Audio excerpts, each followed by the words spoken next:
हामीलाई चाहिँ के हो भने करको विषय समायोजन गरौँला र मूल्य अहिले चाहिँ घटाइदिनु पर्यो भन्ने कुरा भएपछि माननीय उद्योग वाणिज्य तथा आपूर्ति मन्त्रीज्यूले मन्त्रालयको सभाकक्षमा पत्रकार सम्मेलन गरेर यो मूल्य घटेको जनतालाई राहत दिने नाममा सरकारले मूल्य घटाएको जुन एउटा निर्णय गरेको थियो त्यो निर्णयलाई नेपाल आयल निगम सञ्चालक समितिले पनि त्यो हामीले त्यसलाई इन्डोर्स गर्यौँ त्यो समयमा।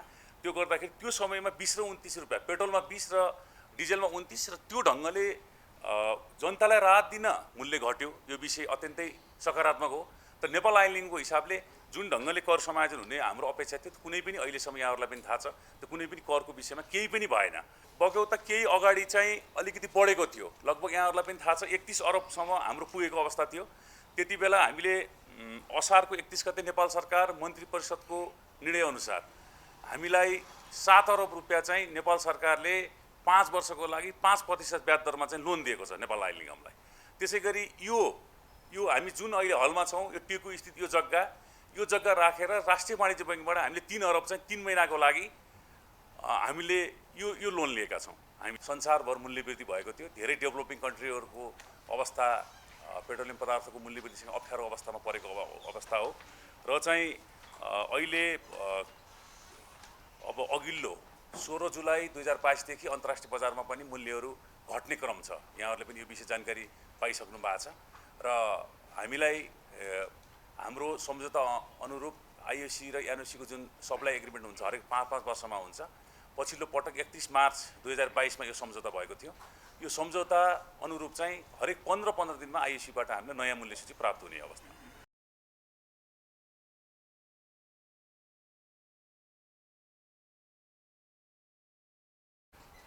र यो अहिले नेपाल आयल निगमको वर्तमान अवस्थाको कुरो गर्दाखेरि रसिया र युक्रेनको युद्ध भएपछिको अवस्थामा जसरी पेट्रोलियम पदार्थ अन्तर्राष्ट्रिय स्तरमा मूल्य वृद्धि हुँदै गयो, त्यो मूल्य वृद्धि हुँदै गइसकेपछिको अवस्थामा त्यो हामीलाई स्वाभाविक रूपमा त्यो सङ्कट परेकै अवस्था हो। हामी मात्रै होइन, संसारभर मूल्य वृद्धि भएको थियो। धेरै डेभलपिङ कन्ट्रीहरूको अवस्था पेट्रोलियम पदार्थको मूल्य वृद्धिसँग अप्ठ्यारो अवस्थामा परेको अवस्था हो र चाहिँ अहिले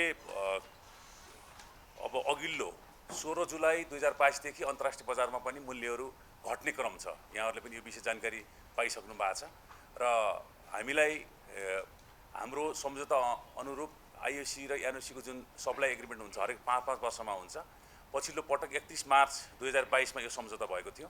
यो सम्झौता अनुरूप चाहिँ हरेक 15-15 दिनमा आइओसीबाट हामीले नयाँ मूल्य सूची प्राप्त हुने अवस्था। त्यो र आजै एउटा मूल्य सूची पनि आएको हो, यहाँहरूलाई म जानकारी गराउँछु। र अहिलेसम्म पछिल्लो अवस्थामा 3वटा मूल्य सूची 15-15 दिनमा आउँदाखेरि हामीलाई केही रेटहरू हरेकचोटि घटेर आएको अवस्था चाहिँ हो। तर बाहिर भनेको जस्तो मूल्य घटेर आउँदा पनि नेपाल आयल निगमले मूल्य किन घटाएन, किन घटाउन सकेन भन्ने कुराहरू आइरहेका छन्। समाचार माध्यमहरूमा यहाँहरूले पनि यो विषय लेख्नु भएको छ। धेरै साथीहरूले हामीलाई यो विषय सोध्नु स्वाभाविक विषय पनि हो, जिज्ञासा राख्नु स्वाभाविक हो। र के नेपाल आयल निगमको अवस्था अघिल्लो आर्थिक वर्षदेखि आउँदै गर्दाखेरि करिब यो गएको आर्थिक वर्ष यो 78-79 को असार मसान्तसम्म आउँदै गर्दा हामी 50 अरब घाटामा भइसकेको अवस्था छ। किनभने अन्तर्राष्ट्रिय बजारमा जुन ढङ्गले मूल्य वृद्धि भयो त्यो ढङ्गले नेपाल आयल निगमले मूल्य वृद्धि बढाएको होइन। जनताको कुरा होला, अब सरकारी संस्थान हो, पूर्ण स्वामित्वमा रहेको हो। त्यसकारणले पनि के हो भने हामीले यो ढङ्गले जुन ढङ्गले मूल्य वृद्धि भएर आयो त्यो ढङ्गले मूल्य वृद्धि गर्न नसक्दाखेरि हामीलाई स्वाभाविक रूपले घाटा भयो। 50 अरब छ, यसको लेखा परीक्षण हुन बाँकी छ। करिब 50 अरब घाटामा हामी छौँ भन्ने हाम्रो डाटा हो। त्यसपछि अहिलेको अवस्थामा हामीले जुन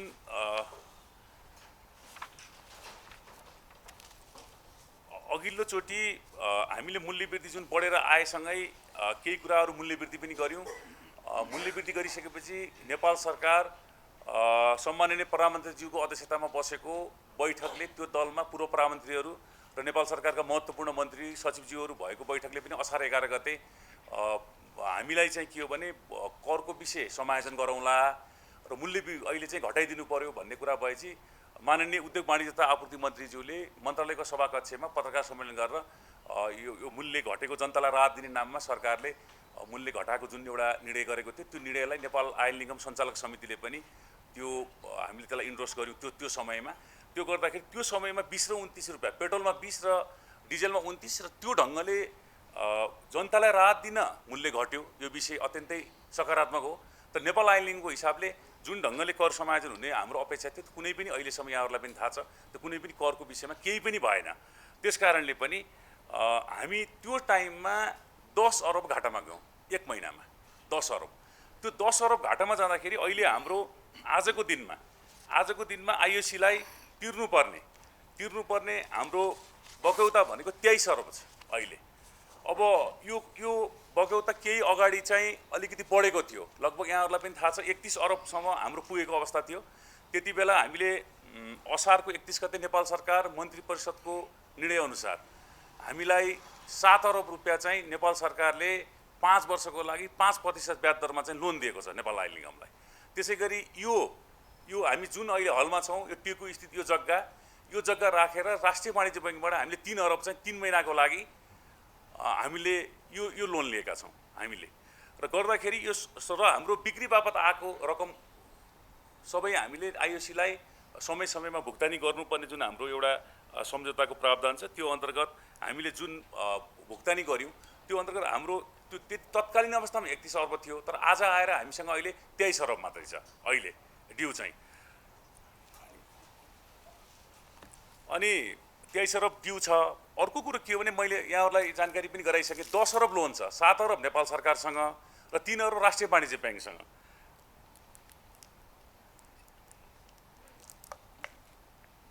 10 अरब लोन र तिर्न बाँकी 23 अरब भने 33 अरब रुपियाँ हामीले अहिले पनि नेपाल आइल निगमलाई यो विषय यो अप्ठ्यारो अवस्था परेको अवस्था मैले यहाँ जानकारी गराएँ। समग्रमा 50 अरब हाम्रो लस।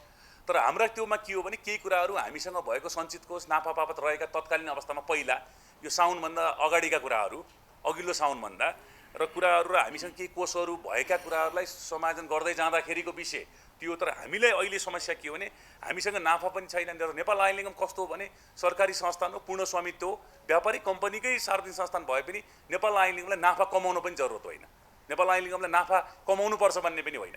तर पनि के हो भने परवल मूल्यमासम्म पनि जान नसकेको अवस्था छ। र यहाँ के भयो भने अहिले केही सञ्चार माध्यमहरूमा आउँछ नेपाल आइल निगमले स्वचालित मूल्य प्रणाली गरेन। र यो स्वचालित मूल्य प्रणालीको विषयमा पनि मैले केही कुरा यहाँहरूलाई जानकारी गराउनुपर्छ। र कस्तो बढ्दाखेरि त्यो ढङ्गले बढ्न दिइएन, मूल्य घटेर आउँदाखेरि तत्काल घटाएन, यो स्वचालित होइन। अब हामीले के हो भने स्वचालित मूल्य प्रणाली कम्तीमा लागू गराउनलाई पनि कुनै पोइन्टमा एकचोटि गएर चाहिँ लागत मूल्यमा हामी परवल मूल्यमा जानै पर्छ स्वचालित मूल्यमा लागू गराउनलाई। हामी परवल मूल्य पुगेकै छैन, अहिले पनि पुगेको छैन परवल मूल्य। र ड्यू छ, परवल मूल्य पुग्दाखेरि पनि अगाडिको ड्यू तिर्नै तपाईँको लोनै तिर्न बाँकी छ भनेपछि त यो स्वचालित के हो भने बढ्दाखेरि त्यो ढङ्गले तपाईँको मूल्य बढाउन नदिएको अवस्था छ, नगरिएकै अवस्था छ। तर के हो भने अहिले चाहिँ घट्दाखेरि स्वचालित भन्दा यो घट्दाखेरि मात्रै घट्ने चाहिँ स्वचालित मूल्य प्रणाली होइन। यो स्वचालित मूल्य प्रणालीको विषयमा पनि मैले पत्रकार साथीहरूलाई यो विषय चाहिँ मैले अनुरोध गर्छु, यो बुझाइदिनु पर्यो, लेखिदिनु पर्यो। यो स्वचालित मूल्य प्रणाली भनेको के हो भन्ने विषय बुझाइदिनु पर्यो आम जनतालाई, यो विषय छ। र चाहिँ यो पछिल्लो पटक आजै इन्डियन आइल कर्पोरेसनबाट आएको नयाँ मूल्य सूची अन्तर्गत यो हामीलाई जुन खालको मूल्य सूची प्राप्त भयो त्यो अनुसार आजको दिनदेखि हामी 4 रुपियाँ 74 पैसा चाहिँ पेट्रोलमा नाफा हुन्छौँ। हामी डिजेलमा हामी घाटामै बेचिरहेको थियौँ, अहिले पनि मूल्य सूची आउँदाखेरि पनि हामी 4 रुपियाँ 50 पैसा डिजेलमा घाटै छौँ, अहिले पनि घाटा हुन्छौँ। र यो एलपी ग्यास प्रति सिलिन्डर चाहिँ 449 रुपियाँ 57 पैसा भनेर 500 नै भनौँ यसलाई, यति चाहिँ हामी प्रति सिलिन्डर घाटामा छौँ। र हवाई इन्धन र मट्टीतेलमा चाहिँ हामीलाई नाफा छ।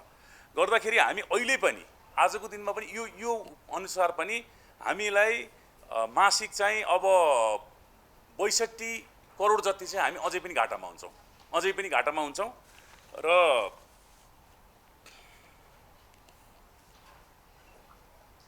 अब हाम्रो अहिले के छ भने यो जुन अब हामीले अहिले ऋण लिएका छौँ दायित्वहरूको छ, यो ब्याज खर्च मात्रै हामीले तिर्नुपर्ने मात्रै मासिक करिब 14 करोड रुपियाँ चाहिँ हामीले ब्याज बापत तिर्नुपर्छ। अहिले हामीले लिएको लोनहरूको 14 करोड चाहिँ हामीले ब्याज तिर्नुपर्छ यसमा।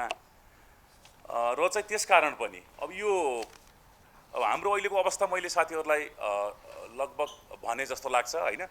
यो अवस्था अहिलेको भएको हुनाले हाम्रो अहिले अवस्था हामीले बकौता तिर्नुपर्ने र हामीले विगत 4 महिनादेखि सम्झौता अनुसार इन्डियन आइल कर्पोरेसनले भुक्तानी गर्न नसकेको अवस्था, उता पनि हामीले ब्याज तिर्नुपर्ने अवस्थाको अवस्थाले गर्दाखेरि हामीले अहिलेलाई चाहिँ अब जुन खालको हाम्रो यहाँ बिक्री मूल्य छ यो मूल्य चाहिँ यसलाई चाहिँ कुनै पनि मूल्यमा समायोजन नगरी यथावत राख्ने खालको भन्ने खालको नेपाल आइल निगमको निर्णय हो अहिलेलाई। धन्यवाद। एकदम राम्रो छ, क्वेसन पनि एकदम ठिक हो। यो साथीहरुबाट यस्तै यस्तै क्वेसन आइदिए कतिपय हामीलाई पनि अलिकति बढी थप जाँगर होला जस्तो लाग्छ कि।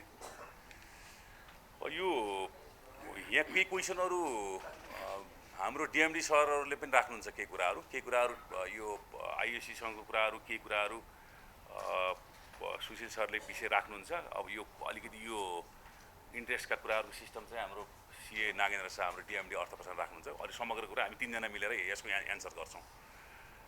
यो कन्भिन्सै गर्न सकिएन व्यवस्थापनलाई भन्ने विषय पनि यो बडो मजा सुनाउनु भएको छ। हिजो साँझ मात्रै बैठक थियो सम्माननीय प्रधानमन्त्रीज्यूकोमा, माननीय उद्योग वाणिज्य मन्त्री, माननीय अर्थमन्त्रीज्यू, वाणिज्य आपूर्ति सचिवज्यू, अर्थ सचिवज्यूहरु भएको बैठकमा पनि यस्ता विषयहरु कुरा उठ्छन्। यहाँ अरु नै विषयमा कुनै छलफल हुन थाले पनि अन्तिममा आएर तपाईको यो आइल निगमको घाटा कसरी गर्ने, के गर्ने भन्ने विषय छ। र यो विषय के हो भने अब यो सरकार भनेको सरकारको निर्देशन मान्नुपर्ने दायित्व हाम्रो कुरो, किनभने यो सरकारको पूर्ण स्वामित्वमा रहेको एउटा व्यापारिक संस्थान र हाम्रो दायित्व हाम्रो के हो भने हामीले सरकार निर्देशन पालना गर्नुपर्छ। यो विषय हामीले सरकारलाई के हो भने हामीले राय सुझाव दिने हो, अवस्था यस्तो छ है, अवस्था यस्तो छ, यसरी गरिदिनुस् भन्ने हो। तर अन्तिम निर्णय सरकारले गरेको निर्णय हामीले मान्नुपर्छ। र हामी अहिले पनि के हो भने कान्तिपुर टेलिभिजनको साथीले सोधेको जस्तो कुरा हामी अहिले पनि निरन्तर यो करको विषयमा नेपाल सरकारसँग करको विषय समायोजनको विषय लबिङ गरिरहेको अवस्था छ। हामीले अहिले पनि यो आफ्नो ठाउँबाट छोडिसकेको अवस्था छैन। हामी अहिले पनि निरन्तर लबिङमा छौँ यो विषय। अब यो घाटा यति भन्नुहुन्छ, यो सधैँभरिको यो अब कसरी तिर्नुहुन्छ भन्ने साथीहरुको क्वेसन छ। यो के हो भने अब यो किन यो अवस्था भयो भन्ने विषयमा जाउँ के। पहिला कसरी तिर्नुहुन्छ भन्दा पनि अवस्था किन भन्दाखेरि अन्तर्राष्ट्रिय बजारमा जसरी बढ्यो त्यो ढङ्गले नेपाल आइल निगमले मूल्य वृद्धि यहाँ नगरेकै हो। कि जनतालाई राहत दिने एकैचोटि वात्त मूल्य वृद्धि नगर्ने भने नगरेकै हो। अनि त्यस कारणले यो अवस्था सिर्जना भयो। भनेपछि अब के हो भने अन्तर्राष्ट्रिय बजार अलिकति डाउन हुँदैछ। अन्तर्राष्ट्रिय बजार घट्दै जाँदाखेरि हामीले बिक्री बापत केही कुरा हामीलाई केही फाइदा त हुन्छ। धेरै फाइदा खानुपर्ने भन्ने विषय होइन फेरि नेपाल आइल निगमको। फाइदा कम्पनी सरकारी पूर्ण स्वामित्वमा रहेको भएको हुनाले यसलाई धेरै नाफा खाने भन्ने होइन। तर केही कुरा हाम्रो ड्यू क्लियर नहुने बेलासम्म हामीले केही चाहिँ बिक्री मूल्यमा केही नाफा राखेर अन्तर्राष्ट्रिय बजार डाउन हुँदै गर्दाखेरि केही नाफा राखेर हाम्रो यो खालको प्लानिङ हो। सँगसँगै के हो भने नेपाल सरकारसँग हामीले अस्ति जुन ढङ्गले लियौँ हामीले अहिले पनि के हो भने हामीले यो कुरा अब कम्तीमा आयुसीको यो चाहिँ बगैँचा तिरौँ, अरू विषय हुँदै गर्छ भन्ने हिसाबमा अहिले पनि निरन्तर लागिरहेछौँ। अहिले भर्खरै पनि के हो भने आज मात्रै पनि हामीले नेपाल सरकारलाई हाम्रो यो अवस्था छ, हामीलाई चाहिँ केही पैसा चाहिँ अहिले चाहिँ दिनुपर्छ, यो बेलामा आयुसी क्लियर गर्न हामी निरन्तर लागिरहेछौँ। यो विषयमा केही हामी सरकारबाट लिन्छौँ, केही कुराहरू हामी बिक्री बापत गर्छौँ। हाम्रो प्लानिङ यही हो यो विषय। तर के हो भने यो सरकारी स्वामित्वको कम्पनी भएको हुनाले एकैचोटि भनेको जस्तो प्लानिङ अब 15 दिनमा 20 दिनमा 1 महिनामा भइहाल्छ भन्ने विषय होइन। हामी निरन्तर यो छौँ, हामी लबिङमा भन्छौँ। कर समायोजनको विषय छ, कर समायोजनको विषयमा निरन्तर लागिरहेको अवस्था छ अहिले पनि। अब यो सँगसँगै कुरा आयो फेरि यो अब यो पेट्रोलमा 4 रुपैयाँ नाफा थियो, पेट्रोलमा मात्रै घटाइदिए पनि हुन्थ्यो भन्ने कुरा हो। हामी समग्रमा हेऱ्यौँ, समग्रमा हेर्दाखेरि हामी अहिले पनि घाटामै छौँ। घाटामा बेच्ने बेलासम्म त ड्यू बढ्दै जाने हो नि त, यो त क्लियरै छ त यो विषय त। त्यसकारण अहिले तत्कालको हाम्रो चाहिँ हामीले यहीमा केही पनि गर्न नसक्ने, किनभने अब एउटामा घटाउँदा अर्को बढाउनु पर्ने खालको अवस्था पनि नगरौँ। अहिले जे छ एज इट इज मात्रै राखौँ भन्ने खालको अहिलेको निर्णय हो हाम्रो व्यवस्थापनको। अब यो बोर्डर प्राइस नेपाल र इन्डियाको बिचको बढी डिफरेन्सेस भयो भन्ने हो। धेरै समयसम्म नेपालले नै सस्तो बेचिरहेको अवस्था थियो। अब म नेपाल आइल निगमको कार्यकारिणीसँग आएको पनि झन्डै 2 महिनासम्म हामी नै 30 रुपैयाँ 31 रुपैयाँसम्म पर लिटरमा हामी नै घाटामा बेचिरहेको छ। अहिले के भयो भने इन्डियाको उता अलिकति कर सुट गरेको अवस्था छ, यहाँहरूलाई पनि थाहा छ। इन्डिया गभर्मेन्टले कर सुट गर्यो, वात्तै कर सुट गर्यो। गर्दाखेरि के हो भने त्यो गर्दाखेरि उसको मूल्य अलिकति खालको हाम्रो अहिले चाहिँ हामी नै महँगो देख्यौँ। अब कर सुट गर्दाखेरि हामी महँगो देखिएको मात्रै हो यो होइन। अब परल मूल्यमा कसरी विकल्प तयार गर्नुहुन्छ भन्नुभएको छ, एकदमै यो कुरो छ। मलाई पनि यो आएदेखि डे 1 देखि एकदमै यो जुन साथीले सोध्नुभयो एकदम धन्यवाद छ क्वेसन। सुरुदेखि आएदेखि म पनि यही भन्थेँ, कम्तीमा यो आर्थिक वर्षसम्म परल मूल्यमा जानुपर्छ, साउन 1 गते स्वचालित लाउनुपर्छ, बढ्दा बढ्ने र घटाउँदा घट्ने गर्न सकियो भने मात्रै अनि जनतालाई बल्ल बुझाउन सकिन्छ भन्ने विषय थियो। तर त्यो के हो भने हेर्नुहोस् त हाम्रो पनि त मूल्यको त उतार चढाव त छ त। कहिले के बढ्या छ, कहिले झ्याप्प सरकारको निर्णयले घटाउनु पर्ने बाध्यता पनि छ। असार मसानसम्म परल मूल्यमा जान सकिएन। हिजो त्यो 20 र 29 मात्रै नघटेको अवस्था भए त साउन 1 गते स्वचालित अहिले लाएर त परल मूल्य त यहाँ त तपाईँहरूको यो त सबै कुरा त अहिले त घटाउन सकिन्थ्यो नि त। यो कुरा त अस्ति समाचारमा पनि तपाईँहरू लेख्नु भएको छ त। त्यति बेलाको 20-29 समायोजन भएको भए त यति आज आयल निगमले यति पैसा घटाउन सक्थ्यो भन्ने विषय लेख्नु भएको छ त तपाईँहरूले। तपाईँलाई थाहा छ, यत्रो पत्रकार साथीहरू हुनुहुन्छ यो सेक्टरमा काम गरेको दिग्गज हुनुहुन्छ। त्यस कारण के हो भने यो कुनै एउटा समय आउँछ, त्यो समयमा जान्छ। जस्तै यो गर्ने हो, यो किन ग्यासको विषय छ, फेरि ग्यासमा यत्रो घाटा छ। तत्कालै के हो, नेपाल आयल निगमले अहिले ग्यासको परल मूल्यमा जाने भन्ने कुरो सोच्नै सकेको छैन। जनताको चुलोसँग प्रत्यक्ष सरकार हुने विषय ग्यास, कुकिङ ग्यासको विषय, एलपिजी ग्यासको। त्यस कारणले ग्यासको विषयमा किन दोहोरो मूल्य, यो विषय हामीले यहाँहरूलाई अगाडि पनि जानकारी गराएको थियौँ। र यो दोहोरो मूल्यको विषयमा हामी अहिले पनि अध्ययन समिति, हामी सञ्चालक समितिमा छलफल गरिरहेको अवस्था छ दोहोरो मूल्यको विषयमा। र अहिले के हो भने पछिल्लो अवस्थामा चाहिँ यसलाई चाहिँ अब अल्पकालीन दीर्घकालीन भनेर जुन खालको अध्ययन समितिले हामीलाई प्रतिवेदन दियो, अब अल्पकालीनको रूपमा दोहोरो सिलिन्डरहरू पनि 2 खालको सिलिन्डरहरू प्रयोग गर्न सकिने भन्ने हाम्रो प्रतिवेदन आएको छ। दीर्घकालीन रूपमा त के हो भने गृह मन्त्रालय अन्तर्गत राष्ट्रिय परिचर्चा विभाग छ, जुन नेसनल आइडीको कुरा छ। नेसनल आइडीसँग त्यसलाई टाइअप गरेर एउटा त्यो अन्तर्गत अनुदान दिन सकिन्छ ग्यासमा भन्ने खालको जुन खालको त्यो विषयमा पनि हामी छलफल गर्दैछौँ अहिले। त्यस कारणले चाहिँ के हो भने त्यसरी ग्यासमा पनि परल मूल्यमा जानुपर्छ। अब अरू डिजल पेट्रोलको विषय त के हो भने अब पेट्रोल त अहिले नाफामै छौँ, मैले भनि पनि सकेँ। अब एकचोटि अलिकति मिल्दाखेरि ग्यासमा पनि त अलिकति हामीलाई परल मूल्य आउन सक्ने अवस्था रह्यो। त्यस कारणले यो विषय पनि आशावादी छौँ, पोजिटिभ सोच्ने हो। हामी कुनै बेला परल मूल्यमा गएर त्यसपछि स्वचालित मूल्य प्रणाली लाउने खालको हामी प्लानिङमा छौँ। अब अन्य विषयहरूको विषयमा मैले हाम्रो डिएमडी नागेन्द्र साज्यूलाई अनुरोध गरेँ मैले।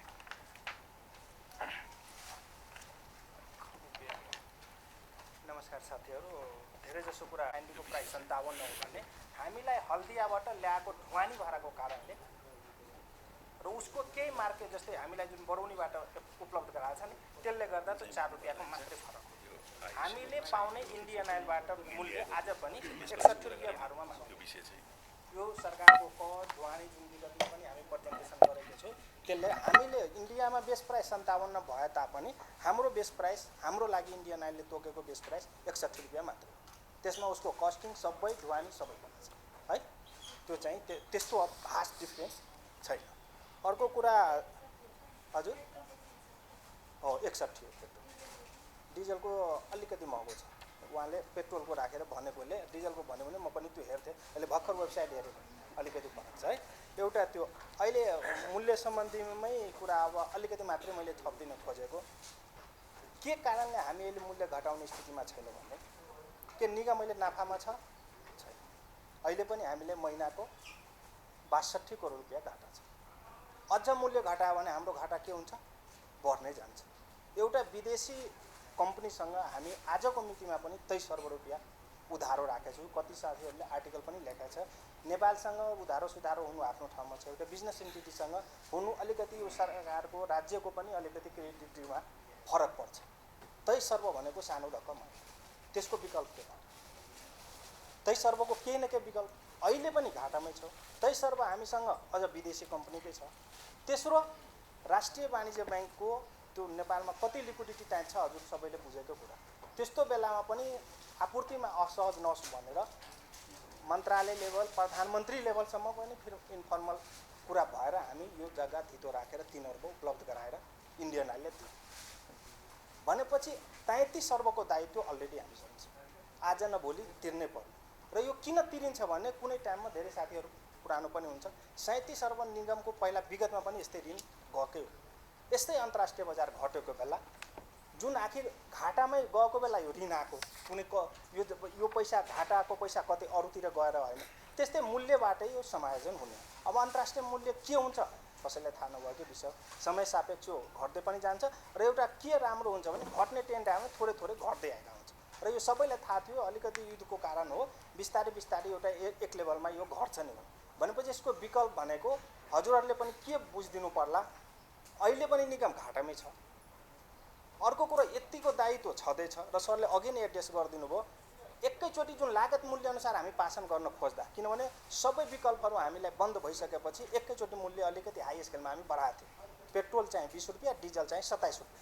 तर त्यहाँ समसमाय कुराहरू हुँदाखेरि हाई लेभलमा के भनियो भने होइन अलिकति यो पब्लिकलाई अलिक गाह्रो हुन्छ, बरु के विकल्प हुनसक्छ, करसर छुट दिएर हुन्छ कि के गरेर हामी गर्छौँ, यो मूल्य तपाईँहरू घटाइदिनु। यही बेला हो हाम्रो टर्निङ पोइन्ट। नभए आज जसरी हामी त्यहाँ त्यो बेला मूल्य नघटाएको भए अहिले मजाले न्युज तपाईँहरूले छाप्नुभयो कि अन्तर्राष्ट्रिय बजारमा मूल्य घट्ने बित्तिकै यो मूल्य पासन भयो।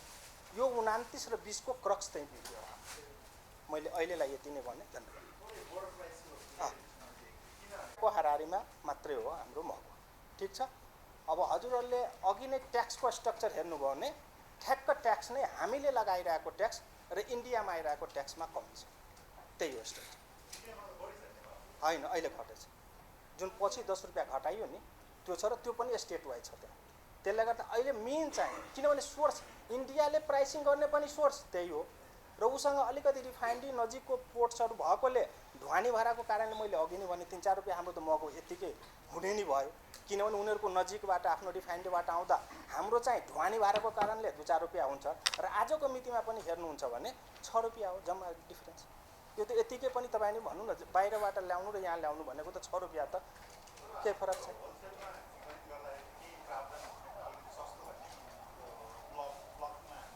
छ नि, जस्तै यदि भन्नुहुन्छ जम्मा उसले लिएको हामीसँग मार्जिन भनेको 2%, त्यो पनि हाई लेभलमा कति नेगोसिएसन लेभलबाट घटेर होलसेलकै मार्केटिङ हामीले डिलरलाई दिँदा टेन्टेटिभ 3% छ यो सेक्टर।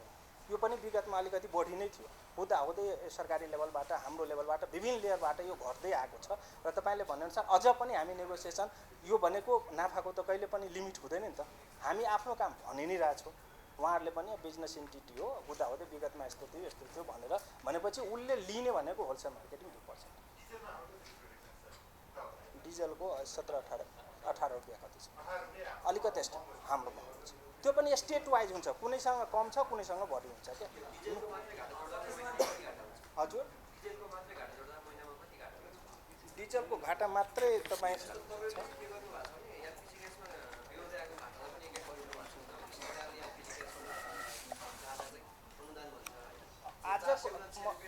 हजुरलाई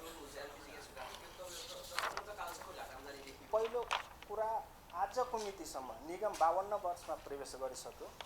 नेपाल सरकारबाट फ्री अफ कस्ट इभेन निर्ब्याजी पैसा पनि नपाएको अनुदानको त कुरै छ। आजको मितिसम्म हजुरहरूले पनि आइरह होला यो कुरा, आयल निगमले आजको मितिसम्म अनुदान पाएन। पहिलो कुरा है, कहिलेकाहीँ आपूर्ति यस्तै जस्तै अहिले 5% ब्याज दरमा ऋण दियो, तर धेरैको बुझाइ के हुनसक्छ 7 अर्ब कहीँ अनुदानकै पैसा हो कि घरकै पैसा हो कि, त्यो होइन है। त्यो 7 अर्ब हामीले 5 वर्षमा तमसु गरेर 5% को दर ब्याज, त्यो पनि क्वार्टरली तिर्नुपर्छ र त्यसको अझ 6 महिनामा किस्ता बाँधिएछ। त्यसले गर्दा अनुदान पाएछन्, जहिले पनि हामी ऋण पाएको छ र ऋणको फेरि ब्याज कहाँ जाने, आयल निगम त अरूबाट त ल्याउने होइन, भाषण हुने यही हो। र डिजलको जुन भन्नुभयो नि, एलपी ग्यासमा हामीलाई 15 दिनमा अहिले 69 करोड घाटा छ दिनमा मात्र एलपी ग्यासमा। डिजलमा 16 करोड 74 लाख।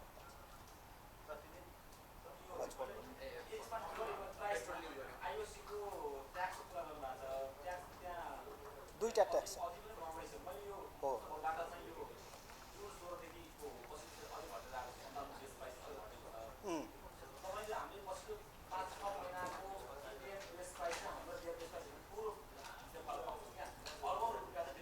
होइन त्यो त्यसलाई हजुर म बिचमै रोकेँ, हजुरको के जिज्ञासा छ यो विगतमा यो आएको पनि हो। पहिलो कुरा हामीले इन्डियन आइलको प्राइसिङसँग हामीलाई उसले जुन डोमेस्टिक प्राइस गर्छ नि हामीसँग केही सरोकार छ, यो हजुरले भनिहाल्नुभयो। अहिलेको लेटेस्ट हेरेर मैले त्यो आन्सर दिएँ। अहिलेको डाटा हेर्नु, निगमले पाएको 61 रुपियाँ हो, उसको बेस प्राइस 57 कति 58 कति त्यो, किनभने उता अहिले चुनाव कता के भएर चाहिँ मूल्य चेन्ज भइरहेको छैन, ठिक छ। अहिलेको डिफरेन्स 4 हो। अर्को कुरा जुन तपाईँ 3-4 महिना अगाडिको भने इन्डियन आइलले कहिले पनि फिनिस प्रोडक्ट ल्याउँदैन, उनीहरूसँग आफ्नै रिफाइनरी छ। जहाँ पनि उनीहरूको इन्डियन आइलको छ, भारत पेट्रोलियमको सबैको रिफाइनरी छ।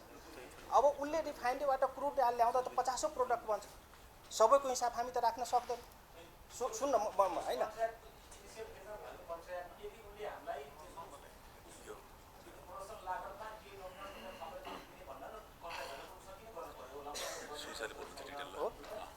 ल ल अलिकति सुशील सरले जिज्ञासा तपाईँको कुरा क्लियर गर्नुहुन्छ। गएको चाहिँ अक्टोबर नोभेम्बरमा उनीहरूको इलेक्सनहरू थियो।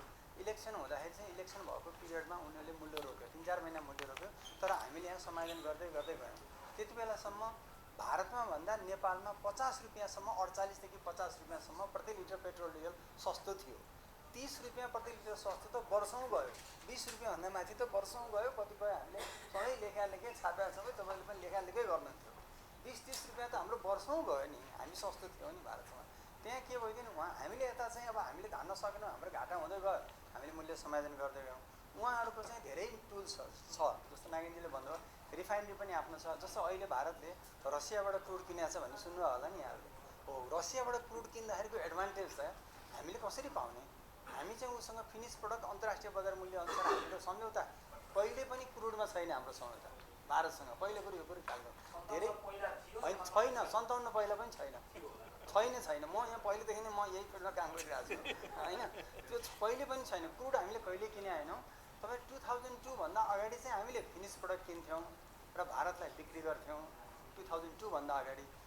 यो किन डाइनामिक चेन्ज भयो त भन्दाखेरि अनि भारतले जब चाहिँ भारत चाहिँ फिनिस प्रडक्टमा सेल्फ सफिसियन्ट भयो, त्यति बेला के थियो भने 40% चाहिँ फिनिस प्रडक्ट इन्टरनेसनल मार्केटबाट भारत किन्थ्यो 2002भन्दा अगाडि, 2000भन्दा अगाडि। 40% टोटल इन्डियाको रिक्वायरमेन्टको 40% फिनिस प्रडक्ट चाहिँ भारतले पनि अन्तर्राष्ट्रिय बजार अनुसार किन्थ्यो। 60% मात्रै रिफाइनरीबाट आफ्नो चाहिँ प्रडक्ट आउँथ्यो, रिफाइन प्रडक्ट आउँथ्यो। अन्त 40% डेफिसिट थियो, भारत रिफाइनिङ क्यापेसिटीमा डेफिसिट थियो। र त्यति बेला हामीले पनि रिफाइन प्रडक्ट किन्दै इन्डियन अइललाई दिन्थ्यौँ। एउटा चाहिँ एक्सचेन्ज अफ इक्विभ्यालेन्ट भ्यालुजको प्रिन्सिपल छ, 1974मा G2G लेभलमा एउटा चाहिँ एग्रिमेन्ट साइन भएको छ। त्यसले के भन्छ भने हामी चाहिँ तिमीलाई पेट्रोल प्रडक्ट दिन सक्दैनौँ भनेको 1974मा भारतले। Until and unless you share in the importation process by spending $, त्यो नगरिन्छ तिमीले $, खर्च नगरिन्छ हामी तिमीलाई तेल दिन सक्दैनौँ भन्ने 1974को नेपाल र भारतको बिचको चाहिँ त्यो सम्झौतै हो। तर पछि के हुँदै गयो, उनीहरू सेल्फ सफिसियन्ट हुँदै गए। चाहिँ उनीहरूको पनि पहिला डलरको पोजिसन हाम्रै कन्ट्रीको राम्रो थियो होला, यो त तपाईँहरूलाई थाहा छँदैछ। पछि गएर भारतको पनि डलरको पोजिसन राम्रो हुँदै गयो र उनीहरूले रिफाइनरी पनि थप्दै गयो, राख्दै गयो। र उनीहरू चाहिँ हामीले चाहिँ कुनै चाहिँ एक्सचेन्ज नगरिकन पनि फिनिस प्रडक्ट हामीलाई दिन सक्ने अवस्था जब भएपछि 2002-2003 भएपछि चाहिँ अब चाहिँ हामीले फिनिस प्रडक्ट किन्न बन्द गऱ्यौँ र अब हामी नै तिमीलाई फिनिस प्रडक्ट दिन्छौँ, तिमीले चाहिँ अब थर्ड कन्ट्री इम्पोर्ट गर्नु पर्दैन भनेर भारतको प्रस्ताव त्यस्तो आयो। त्यो आइसकेपछि अब हामीले चाहिँ त्यो फिनिस प्रडक्ट कसरी किन्ने त भन्दा अन्तर्राष्ट्रिय बजार मूल्य अनुरूप फिनिस प्रडक्ट किन्ने भन्ने सम्झौता हो 2002देखिको। र त्यही नै अहिलेसम्म 22सम्म त्यही नै 20 वर्ष भइसक्यो। अन्त पहिला हामीले चाहिँ फिनिस प्रडक्ट आफै किन्थ्यौँ, अन्तर्राष्ट्रिय बजार मूल्य अनुसार हामीले टेन्डर गर्थ्यौँ। यहाँबाट टेलेक्सको टेन्डर हुन्थ्यो, त्यो टेन्डर अवार्ड गरेर 30-35वटा इन्टरनेसनल मल्टिनेसनल कम्पनीहरू हाम्रो मेलिङ लिस्टमा थियो, तिनीहरूलाई टेलेक्सबाट टेन्डर जान्थ्यो। अनि जुन दिन अफर आउँथ्यो त्यही दिनको बेलुका बोर्ड बसेर निर्णय गर्ने सिस्टम थियो, त्यो थियो। र हामीले जति मूल्यमा अन्तर्राष्ट्रिय बजारबाट चाहिँ पेट्रोल त्यति बेला डिजल र मटेरियलको कार्गो मात्रै किन्थ्यौँ, अनि त्यसैको बेसीबाट अरू प्रोडक्टको प्राइस बन्थ्यो। अनि त्यो प्राइस नै हामीलाई त्यही प्राइसमा हामीले जुन प्राइसमा अन्तर्राष्ट्रिय बजारबाट कार्गो किन्थ्यौँ त्यही प्राइसमा नै इन्डियन अइलले हामीलाई मूल्य बेच्थ्यो, उसको आफ्नो केही मार्जिनहरू जोडेर। मेन अन्तर्राष्ट्रिय बजार चाहिँ हामीले टेन्डरबाट किनेको मूल्यको आधारले दिन्थ्यौँ। तर पछि अब के भयो, पछि चाहिँ अब अन्तर्राष्ट्रिय बजार मूल्य अनुरूप फिनिस प्रडक्ट लिने भन्ने त धेरै पहिलादेखिकै हो, त्यो त 1990देखिकै कुरो हो, 90देखि नै हामीले गर्दै आएको कुरो। भनेपछि पछि चाहिँ हामीले फिनिस प्रडक्ट कसैसँग किन्ने भएपछि के मूल्य किन्ने त अन्तर्राष्ट्रिय बजार मूल्य अनुरूप किन्ने हो। अन्तर्राष्ट्रिय बजार मूल्य चाहिँ गर्ने 1-1 महिनाको औसत मूल्य निकाल्ने, अब पछिल्लो 30 दिनको औसत मूल्य अनुसार अघिल्लो 30 दिन लागु हुने भन्ने भयो। अनि केही प्रडक्टको चाहिँ अनि पछि गएर होइन 15 दिन गरौँ भन्ने भयो, हामीले 15 दिन गऱ्यौँ। अब अहिले चाहिँ एटिएफ 1 महिना थियो भने अहिले पछिल्लो 3-4 महिनादेखि एटिएफ पनि 15 दिनमा आयो, डिजल 15 दिनमा छ, पेट्रोल 15 दिनमा छ, एटिएफ पनि 15 दिनमा आयो। अहिलेको नयाँ सम्झौता 15 दिनमै हामीले चाहिँ एटिएफको प्राइसिङ चाहिँ साइन गरेर। अनि एलपिजी अझै पनि 1 महिनामा आउँछ, मटेरियल अझै पनि 1 महिना भन्नाले भारतको जुन पोजिसन चेन्ज भएपछि अब हामीले फिनिस प्रडक्ट किन्यौँ, त्यसपछि कन्टिन्यू त्यही नै छ। अब मुख्य कुरो कस्तो नि उनीहरूको र हाम्रो कस्टिङ कसरी फरक हो, हामीले सिधै अन्तर्राष्ट्रिय बजार मूल्य तिर्छौँ र बोन्डेड प्राइस भारतले कुनै ट्याक्स हाम्रो किन्ने प्रडक्टमा लागे हुँदैन। र कतिपय सामान इन्डियाबाट नेपाल आउँदाखेरि त उता नि ट्याक्स हुन सक्ला, यता पनि ट्याक्स हुन सक्ला होइन, पब्लिक ट्रेडरहरूले। अनि यो चाहिँ एउटा चाहिँ एडभान्टेज चाहिँ के छ भने उनीहरूको ट्याक्स हामीलाई लाग्दैन, उनीहरूको ट्याक्स पनि हामीलाई लाग्ने हुन्थ्यो भने चाहिँ उता र यताको मूल्यको अलिकति कम्पेरेबल हुन्थ्यो। र ट्याक्समा एकताका उहाँहरूको ट्याक्स बढी थियो, हाम्रो त्यो ट्याक्स कम थियो। त्यति हुँदाखेरि चाहिँ हाम्रो मूल्य चाहिँ सस्तो भएको थियो। जब अस्ति नागेनजीले अहिले भन्नुभयो 10 रुपियाँ एकचोटि ट्याक्स घटाएको छ भने त 16 रुपियाँले घटायो नि कति अनि त्यो उता ट्याक्स घटाइसकेपछि हाम्रो 48-50 रुपियाँको डिफ्रेन्स चाहिँ एकैचोटि हाम्रो 30 रुपियाँमा आएको थियो डिफ्रेन्स घटाएको थियो उसले ट्याक्स घटाएपछि बोर्डर प्राइस डिफ्रेन्स हाम्रो सुधार भएको थियो कि हामी कहिलेकाहीँ भन्थ्यौँ होइन उतापट्टि भारतीय सरकारले ट्याक्स घटाइदियो भने त्यो घट्थ्यो नि बोर्डर प्राइस डिफ्रेन्स भन्थ्यौँ त्यस्तै भएको थियो एकचोटि भनेपछि अनि पछिल्लो समय चाहिँ के भयो उहाँहरूले मूल्य रोक्नुभयो चुनावको कारणले गर्दा यता चाहिँ हामीले लागत अनुसार हामीले समायोजन गर्दै गयौँ त्यो हुँदा एउटा पोइन्टमा आएर ठ्याक्कै बराबर जस्तो पनि भएको थियो अनि पछिल्लो समय जुन युक्रेनको वार लडाइँ भइसकेपछि चाहिँ भारतमा यहाँले कतिको न्युजहरू हेर्नुभयो होला इलेक्सन पछि चाहिँ केही आन्तरिक द्वन्द्वहरू भयो त्यहाँ केही ट्रेनहरू पनि जले अग्निवीर भन्ने धेरै आन्तरिक अलिकति दङ्गाहरू पनि भयो कयौँ सिटीहरूमा त्यो कारणले गर्दाखेरि सरकारले यो पेट्रोलियम प्रडक्टको प्राइसलाई चाहिँ होल्ड गरेर राख्यो अलिकति गभर्मेन्टप्रति पनि धेरै असन्तुष्टिहरू आन्तरिक कारणले गर्दा त्यहाँ चाहिँ अहिले मूल्य समान जुन डेली बेसिसमा हुँदै जान्थ्यो त्यो भएन अब हामीलाई त आफ्नो घाटाको चपेटा छँदै थियो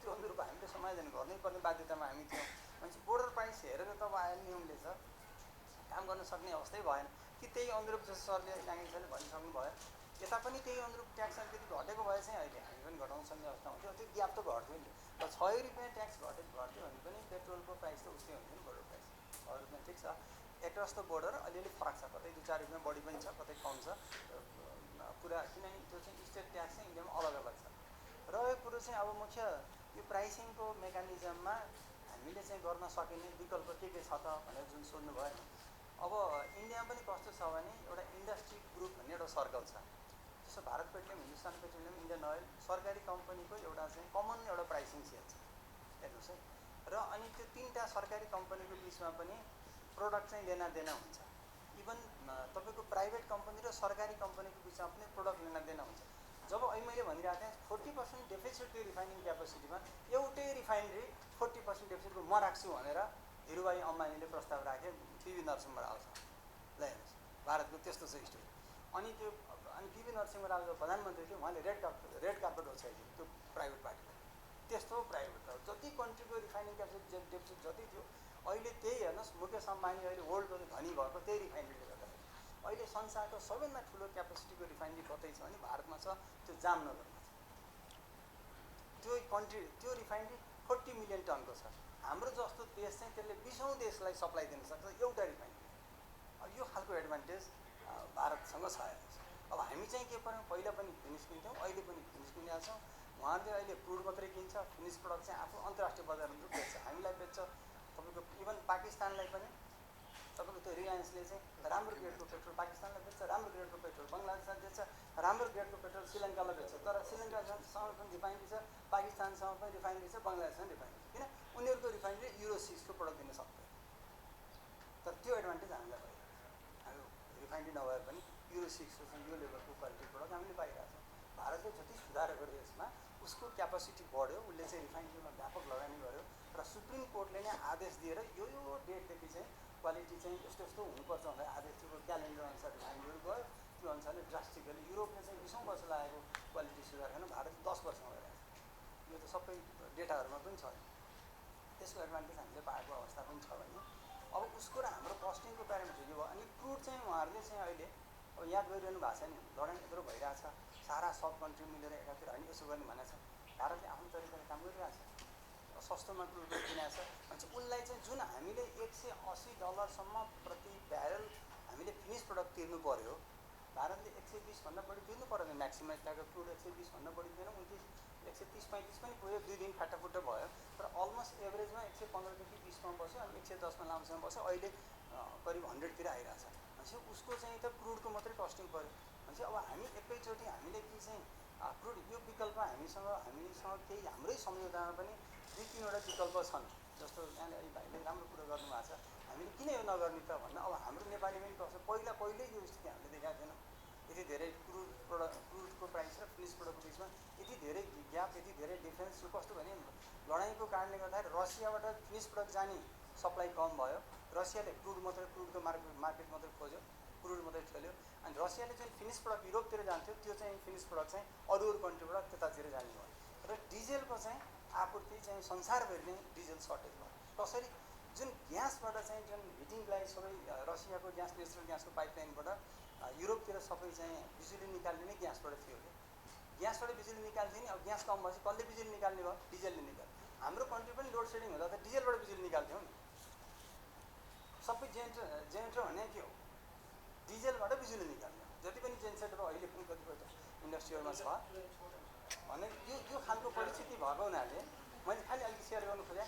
हामीलाई अहिले एकदमै समस्या परेको चाहिँ यो दुईवटा कन्ट्रीको लडाइँपछि डिजेलको मूल्य चाहिँ अत्यन्त आकाशियो। पेट्रोलको भन्दा पनि धेरै गुणा डिजेलको मूल्य बढ्यो अनि त्यसको इम्प्याक्ट हाम्रो 60% भोल्युम डिजेलकै लागत बढ्यो। संसारभरि डिजेलको परिस्थिति चेन्ज भयो। यो खालको मारमा परे हुनाले हामीले मूल्य बढाउँदाखेरि पनि हामीले चाहिँ भ्याउनै नसकेको, सामान्य 2-4 रुपियाँ पेट्रोलकै जस्तो स्थितिमा डिजेल हुन्थ्यो भने पनि यति समस्या हुन्थेन होला।